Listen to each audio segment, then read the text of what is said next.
இருக்கும்பொழுது இடையில திடீர்னு பார்த்தா அந்த குடும்பத்தில் அப்பா இறந்து போயிடுறாரு. அந்த குடும்பத்தில் அப்பா இறந்து போயிடுறாரு. அதுக்கப்புறம் பொறுப்பு யாருக்கு வரும்? மூத்த பையனுக்கு வரும் இல்லையா? அந்த மூத்த பையன் அந்த குடும்பத்தை பார்த்துக்கிறாரு. அப்படி பார்த்துட்டு இருக்கும் பொழுது ஒரு நாள் வந்து அங்கே அப்பாவோட டைரி இருக்கு வீட்டில். அந்த டைரியை எடுத்து படித்து பார்க்குறாரு. படித்து பார்க்கும்பொழுது அந்த டைரியில் அவருடைய நண்பர் ஒருத்தர் இருக்காரு. அவர்கிட்ட 1 லட்ச ரூபா பணம் வாங்கியிருக்காரு, கடனாக வாங்கியிருக்காரு. எவ்வளோ வாங்கியிருக்காரு? 1 லட்சம் பணம் கடன் வாங்கியிருக்காரு. சரி, அந்த பணத்தை நம்ம அவர்கிட்ட கொடுக்கணுமே சொல்லிட்டு அவர்கிட்ட அந்த பையன்கிட்ட பணம் இல்லை. இருந்தாலும் அந்த அவங்க அப்பாவோட ஃப்ரெண்ட் இருக்கார் இல்லையா, பணம் கொடுத்தாரு இல்லையா, அவரை வந்து இடையில அங்கங்கே பார்க்குறாரு.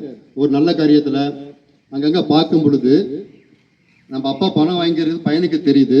ஆனால் அவர் வந்து சொல்லலை, உங்கள் அப்பா என்கிட்ட பணம் வாங்கியிருக்காரு, நீ கொடுப்பான்னு சொல்லி அவர் கேட்கல, கேட்காமலே இருக்காரு. ஆனால் இந்த பையனுக்கு மனசு உறுத்திக்கிட்டே இருக்கு. சரியா?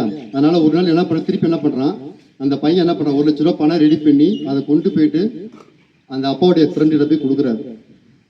கொடுத்த உடனே, சார் நான் உங்களை வந்து அடிக்கடி மீட் பண்ணிக்கிட்டோம், பார்த்துக்கிட்டோம், இருந்தாலும் நீங்கள் வந்து அந்த பணத்தை ஏன் என்கிட்ட கேட்கல அப்படின்னு சொல்லி அந்த பையன் கேட்குறான்.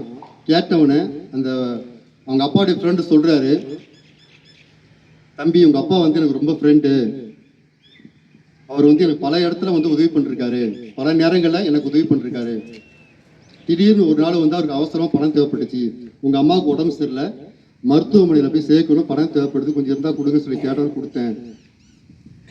ஆனால் கொடுக்கும்போது அவர் என்கிட்ட வாங்கும்போது என்ன சொன்னார் தெரியுமா, அந்த பணம் உங்கள்கிட்ட வாங்குறது யாருக்கு தெரிய வேணாம், யார்கிட்டையும் சொல்ல வேணாம்னு சொல்லிட்டார்.